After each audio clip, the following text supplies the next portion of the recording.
Diferentes modos de comunicação. As comunicações inteligentes entre os espíritos e os homens podem ocorrer por meio de sinais, pela escrita e pela palavra.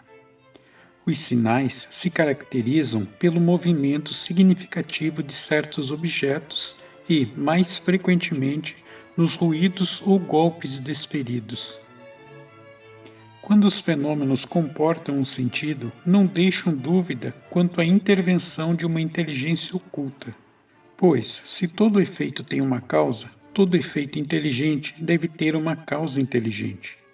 Sob a influência de certas pessoas, designadas pelo nome de médiuns, e algumas vezes espontaneamente, um objeto qualquer pode executar movimentos convencionados.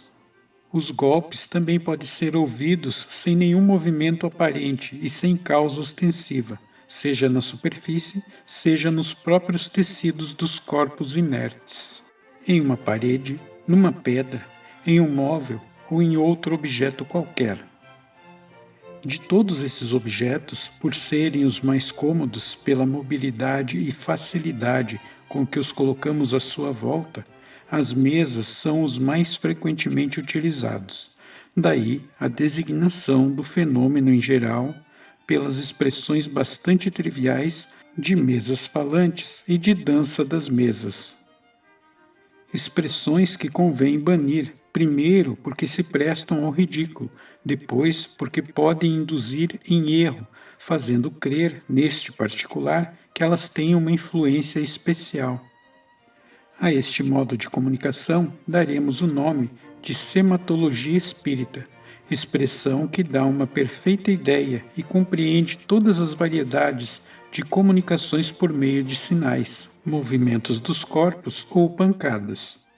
Um de nossos correspondentes chegou mesmo a propor-nos que se designasse especialmente este último meio, o das pancadas, pela palavra tipologia. O segundo modo de comunicação é a escrita, que nós designamos sob o nome de psicografia, igualmente empregado por um correspondente.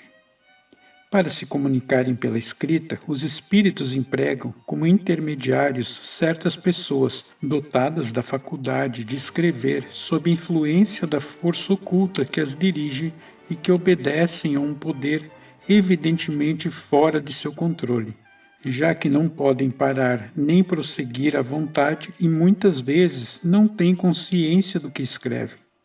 Sua mão é agitada por um movimento involuntário, quase febril.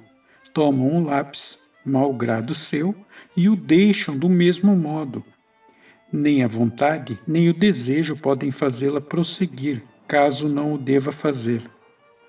É a psicografia direta.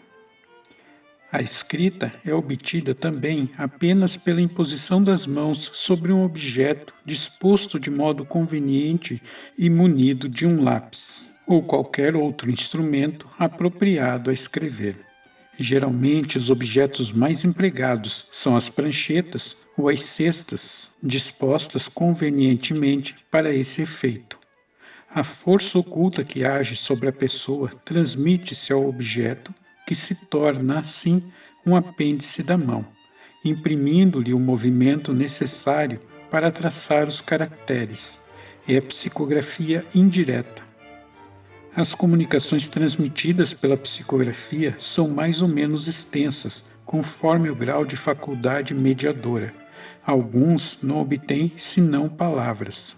Em outros, a faculdade se desenvolve pelo exercício. Escrevem frases completas e frequentemente dissertações, desenvolvidas sobre assuntos propostos ou tratados espontaneamente pelos espíritos, sem que lhes tenha feito qualquer pergunta. Às vezes a escrita é clara e legível, em outras só é decifrável por quem a escreveu e que lê por uma espécie de intuição ou dupla vista. Sob a mão da mesma pessoa, a escrita muda, em geral de maneira completa, com a inteligência oculta que se manifesta e o mesmo tipo de letra se produz cada vez que a mesma inteligência se manifesta. Esse fato, entretanto, nada tem de absoluto. Noutras vezes, os espíritos transmitem certas comunicações escritas sem intermediário direto. Os caracteres, neste caso, são traçados espontaneamente por um poder extra-humano, visível ou invisível. Como é útil que cada coisa tenha um nome, a fim de nos podermos entender, daremos a esse modo de comunicação escrita o de espiritografia, para distingui-la de psicografia, ou escrita obtida por um médium. A diferença entre esses dois vocábulos é fácil de apreender.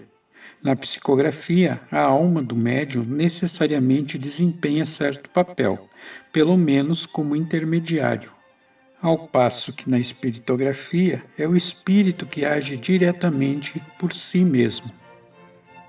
O terceiro modo de comunicação é a palavra. Certas pessoas sofrem nos órgãos vocais a influência de um poder oculto que se faz sentir na mão daqueles que escrevem. Transmitem pela palavra o que outras transmitem pela escrita. As comunicações verbais, como as escritas, ocorrem algumas vezes sem intermediário corpóreo. Palavras e frases podem ressoar aos nossos ouvidos ou em nosso cérebro, sem causa física aparente. Os espíritos podem, igualmente, aparecer-nos em sonho ou em estado de vigília e dirigir-nos a palavra para nos dar avisos ou instruções. Para seguir o mesmo sistema de nomenclatura que adotamos para as comunicações escritas, deveríamos chamar a palavra transmitida pelo médium de psicologia e a originada diretamente do espírito de espiritologia. Porém, a palavra psicologia já tem uma acepção conhecida e não a podemos distorcer. Designaremos então todas as comunicações verbais sob o nome de espiritologia. As primeiras pelas palavras espiritologia mediata e as segundas pela de espiritologia direta. Dos diferentes modos de comunicação, a sematologia é o mais incompleto. É muito lento e só se presta com dificuldade a desenvolvimentos de uma certa extensão. Os espíritos superiores não se servem dela voluntariamente, seja por causa da lentidão, seja porque as respostas por sim e por não são incompletas. Para o ensino, preferem os meios mais rápidos, a escrita e a palavra. De fato, a escrita e a palavra são os meios mais completos para a transmissão do pensamento dos espíritos, tanto pela precisão das respostas, tanto pela extensão dos desenvolvimentos que comportam. A escrita tem a vantagem de deixar traços materiais e de ser um dos meios mais adequados para combater a dúvida. De resto, não nos cabe escolher. Os espíritos comunicam-se pelo meio que julgam apropriados. Isso depende das aptidões.